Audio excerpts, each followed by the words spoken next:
그런 이제 명절 상여라고 하는 거를 설과 추석 각각 600씩 줍니다. 목소리 삑사리. 좋겠다. 그 상여 받았어요 이번에. 인사를 좀 아는 사람들 인싸에 아싸입니다.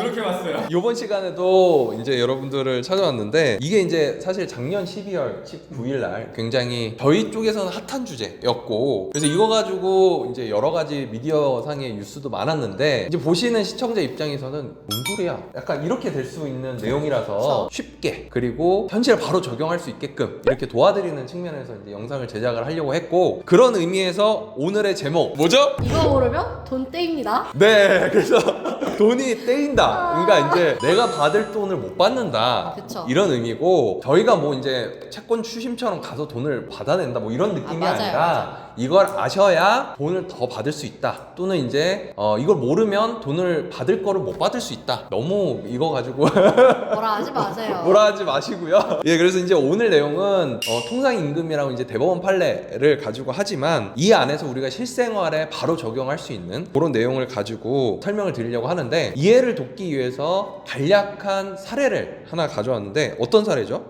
아니 통상임금이 뭔지부터 얘기해야죠.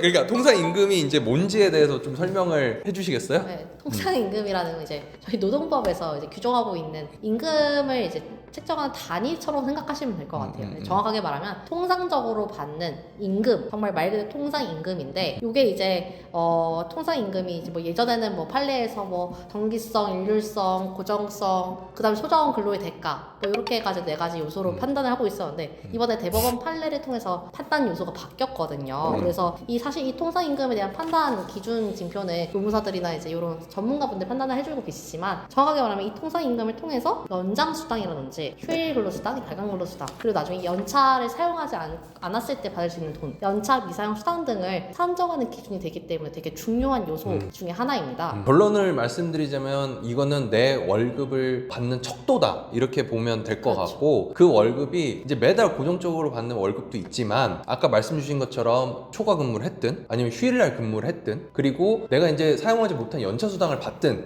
이런 것들에 있어서의 기준점이 되는 게 이제 통상임금이다 이렇게 보시면 될 것 같고 특히나 이제 우리나라는 아시겠지만 매년 최저 시급이라는 걸 발표를 하듯이 시급을 기준으로 이런 것들을 하기 때문에 통상임금을 통해서 시급이 도출된다라는 점이 중요할 것 같습니다. 그래서 이해도를 좀 도와드리기 위해서 사례를 하나 가져왔는데 저희가 월급을 300만 원 받고 있는 근로자를 한번 상정해 봤어요. 300만 원 받고 있고 이 사람은 한 달에 200시간을 일하는 사람이에요. 우리가 보통 생각해 봤을 때 300만 원을 200시간 일해서 받으면은 시급이 15,000원 아니야 라고 생각할 수 있는데 300만 원이 그냥 300만 원이 아닌 거예요. 그쵸? 기본급 250만 원 그리고 이 사람이 한 달을 개근했을 때 비로소 받는 수당 50만 원 이렇게 구분되어 있는 사람의 사연이에요.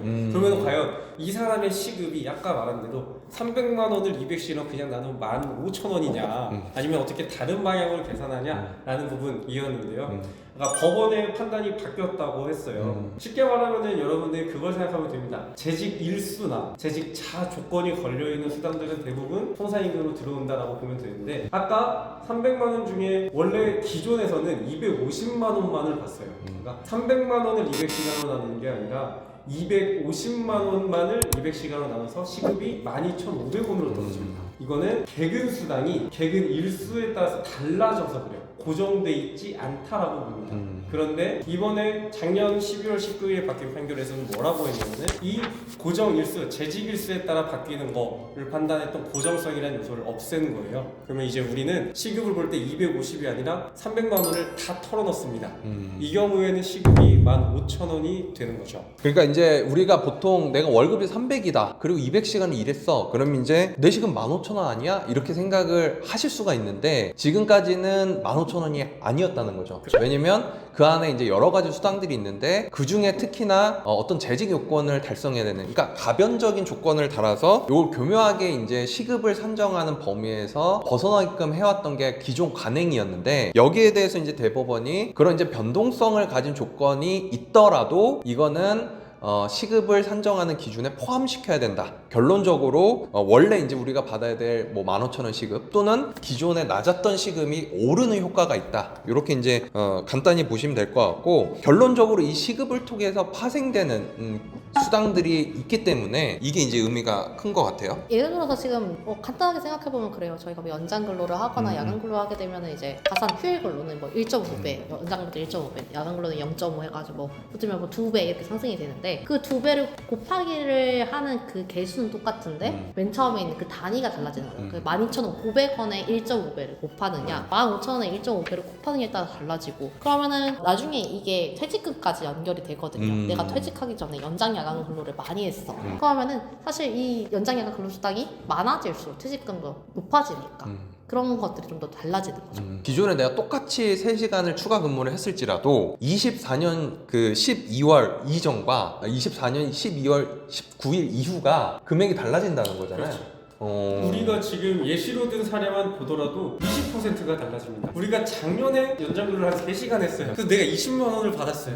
근데 올해 똑같이 3시간 야근했는데 오잉? 24만 원이네? 근데 이 영상을 보지 않으면은 20만 원입니다. 그대로. 그래서 그런 거 보면은 이거를 모르고 있으면 결국엔 받지 못하는 돈이다. 이렇게 보시면 될 것 같고, 그래서 만약에 이게 복잡하다 싶으시면 이 시급이라는 기준, 그러니까 내가 똑같은 시간을 일했는데도 받는 돈이 달라지지 않았다고 하면 일단 내가 받은 임금 명세서라는 걸 보면서 구체적으로 시급이 왜 적용이 안 바뀌었지라는 의문점을 가지는 게 중요하다는 거죠. 그렇죠. 그래서 특히나 말씀 주신 추가 근무 내지 야간 근무 또는 휴일 근무, 연차 수당 이런 것들이 다 바뀌기 때문에 퇴사 직전에 3개월을 기준으로 하는 퇴직금에도 영향을 미치고, 이 부분이 25년도에는 내가 이제는 똑같은 시간을 근무했어도 퇴직금 액수 자체가 달라질 수 있다. 달라지죠. 이렇게 이제 볼 수 있는 거죠.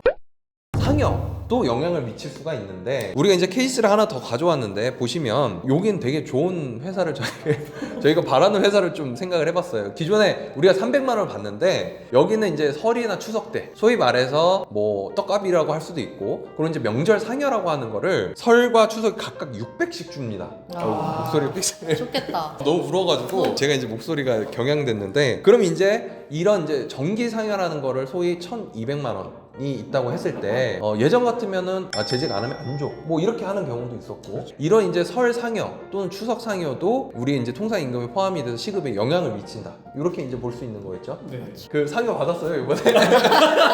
600만 원 보니까 상여 받았다고 말을 못 하겠어요. 그래요? 아유, 나도 받고 싶다. 그래서 일단 이렇게 1,200만 원이 되면 이 1,200만 원에 대한 게 원래는 통상임금에 안 들어갔고 시급에 포함이 안 됐지만, 요게 이제 12분의 1로 나눴을 때 100만 원에 내 300만 원 월급 플러스 이 100만 원이 통상임금으로 포함이 되면 실질적으로 시급은 15,000원에서 2만 원까지 올라가는 효과가 있다는 거예요. 불과 한 달 전에 12,500원이었던 내 시급이 2만 원이 된 거예요. 네. 심지어 월급은 똑같은데. 그렇죠. 근데 여기서 내가 연장 야간 휴일고를 좀 더 했어요. 엄청나게 급여가 뛰겠죠? 그러니까 이게 이제 월급이 똑같다, 그래서 내가 올해 받는 돈도 똑같겠지라고 이제 생각을 하시면 안 된다는 거예요.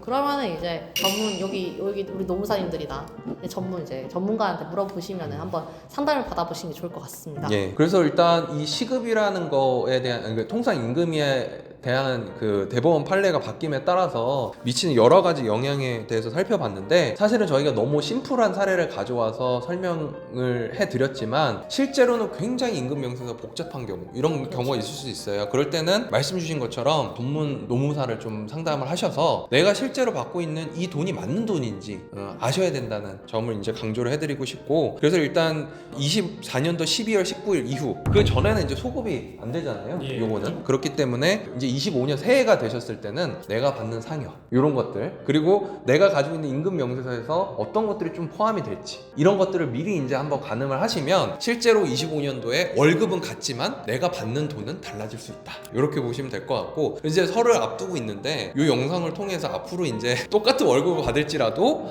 찾지 못한 내 권리를 찾아서 보다 더 많은 돈을 찾아가실 수 있도록 그렇게 이제 도움이 되셨으면 좋겠고, 올해 이제 뭐 설 연휴가 굉장히 길다고 하잖아요. 그래서 그 설 연휴 잘 보내시고, 혹시나 이제 요거 관련해서 궁금하신 게 있으면 댓글을 달아주시면 저희가 이제 필요한 부분은 전문적으로 상담을 도와드릴 테니까 앞으로 25년도에는 더 풍성한 그리고 더 행복한 그런 한 해가 되시길 바라겠습니다. 마지막 인사할까요? 새해 인사. 어떻게 할까요? 새해 복 많이 받으세요. 네. 그러시죠. 아, 예, 그렇게 하시죠. 네. 저희 오늘은 이제 끝 인사를 새해 인사를 올리면서 시작해 보겠습니다. 예. 싫어요.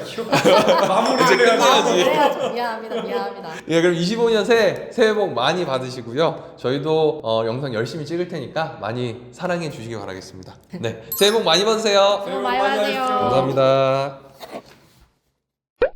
완전 조소를 알 수 있는 방법이 하나가 있습니다. 여기 이제 가족 회사다.